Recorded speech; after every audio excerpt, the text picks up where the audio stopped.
All right.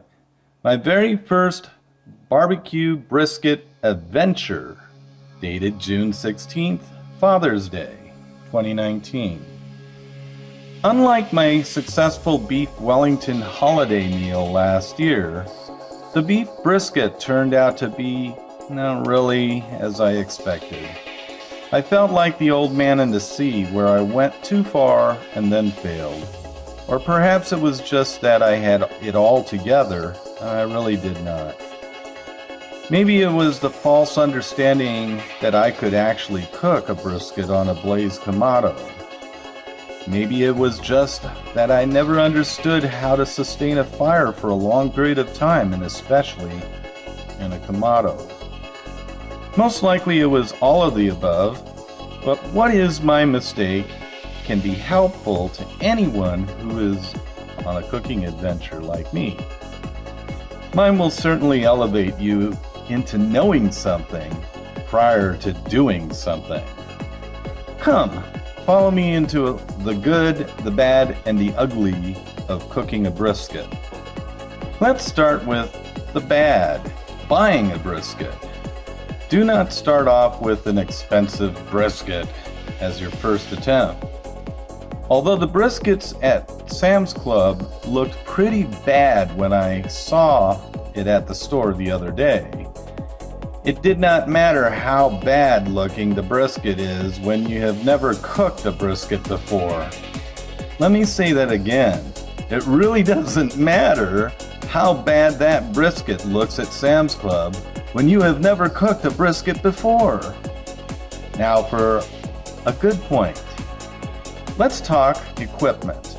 The Dragon Charcoal Basket and Blower is an exceptional tool to starting up a fire. It took me 2 attempts to get this right, but once I got it right the second time, I was a pro at it. Not only that, but the Dragon was extremely helpful when the fire was burning out hours later. I highly recommend these 2 products. Now let's look at something bad again, the Kamado grill. This grill is as solid as a rock, but difficult to work with, as I discovered very fast.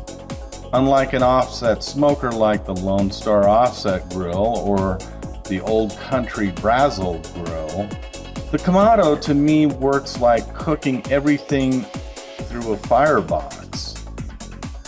And not practical when slow cooking a brisket. But after my disaster, I discovered it can be done. Just how? I could not go to sleep with the Kamado misbehaving. The fire was going up and down like a roller coaster for 4 hours. After 4 hours, I was so tired that I gave up in figuring out what to do. It was 2 o'clock in the morning. I opened and closed the dampers in various ways for hours. At one time, I slow cooked the meat on the Blaze 4 burner while I had to start the fire again. Ugh! I had the Dragon blower periodically kept the fire burning.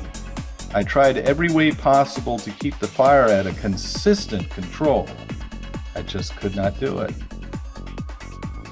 Let's get back to the good things of the brisket experience. The Snake River Farm brisket really is an exceptional piece of meat. I cannot say anything bad about this product. It stood up to everything I thought about a grade A brisket.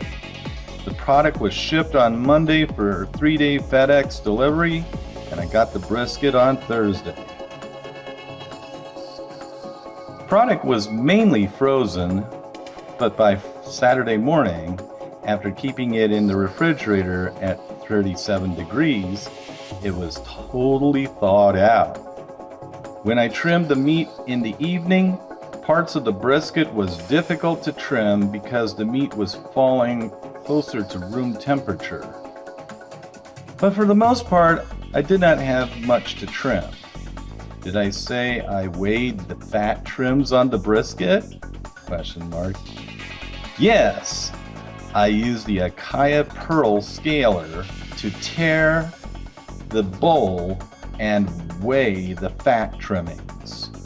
It came up to 1,600 grams of fat waste, which equals to 3.5 pounds of waste. I anticipated that and was not worried about it. The 3.5 pounds of waste really didn't change my interest towards buying products at Snake River Farms. Please don't rub me the wrong way. The simple route of developing a rub for a brisket turned out awesome. I learned a lot about rubs, which is really helpful to me in working with brew ratios on espresso and espresso machines. It was time for me to get my taste buds familiar with different rubs. Same thing as coffee, just taste it. I had to taste the rub that I made, and it was too peppery to begin with. And had I not tasted it, it would have been not as good as it was in the end. The past few weeks have been a challenge, but never as exciting as making a rub for this brisket. I felt like I had dialed in my skills very well with this. Upon completing the rub, I felt like it had too much pepper. I added more brown sugar to it, and the rub balanced its flavor perfectly. Although my first brisket did not turn out as expected, the rub certainly kept its position as doing something right. Once again, what I did to my trimming techniques above on the Acaia Pearl, I did the same with the rub. As much as the salt, pepper, and brown sugar visually looked equal, it wasn't. I went through the route of weighing as opposed to visual on the three components. Brown sugar is light in texture, where salt is heaviest and pepper comes shortly behind the salt. Once again, I used the Acaia Pearl to check the weights on the rub ingredients, very much like I did in the fat trimmings on the Snake River Farms brisket. Okay, let's go back to something bad. Fire control on the Kamado. This has got to be the weakest part of the entire process of my cooking. I was really trying to get this right, but my body could not pull through sleep degradation. I was simply exhausted and my thinking drifting into confusion and failure. This was the middle of the night, folks. It was 2 to 4 o'clock in the morning. I could not keep my head straight. I clearly developed a strong sense of respect to what competition grilling was all about. I saw myself through this year battling the understanding of how to make drinks like Jamba and Starbucks at home, but also how to cook meat like Aaron Franklin at home. Doing all this is too much, yet it was also fun to say the least. I will not go back to overnight brisket cooking until I get my talent in cooking a brisket honed down in the daytime. Then I'll work with the night. It's just too much work. I am just only punishing myself in the end. I am a programmer by trade. I can build e-commerce websites and custom web applications as well as design websites. When it comes to cooking or prepping drinks, I'm just an amateur-minded enthusiast with a pro heart.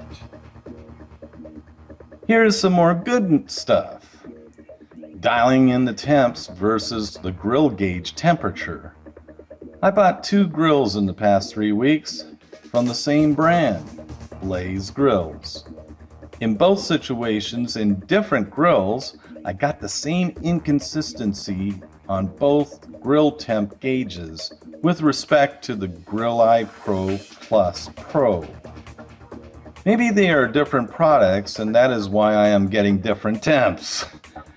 But I do rely on the probes more than the grill gauge, and for this reason only. Probes are placed inside the meats as well as in the ambient temperature of the grill. I trust the GrillEye Pro Plus and highly recommend their product. Think of it. not 2, but 8 probes in one device. The only concern I have is the probes after grilling the Kamado last night. They do look pretty bad looking with all that heat that went through the lines of the probes. I think they got burned in the process and once again needed to get the probes through the grates on the Kamado temp hole. That was a treat. This was another situation which caused a lot of problems. Was the Kamado really made with the consumer at heart? Personally, I do not think so. Certain things were out of place and not really tested. Anyone can do a Chef Tony at Barbecue Guy's advertisements on a Kamado to make it look good. But when it is not explained in detail what he is demonstrating to me, like his brisket, which he does in 4 minutes time, it's just a gimmick to sell something bad to a consumer. Most grill places are this way, but I've found very few that are truthful. So in conclusion, for my first attempt on cooking a complicated piece of meat, a brisket, especially a slow cooking brisket, I did not do too bad. I did not burn the entire brisket. Had I avoided my dreary conscience at 4 a.m. to check the grill, it would have been completely destroyed. My wife really enjoyed the meat.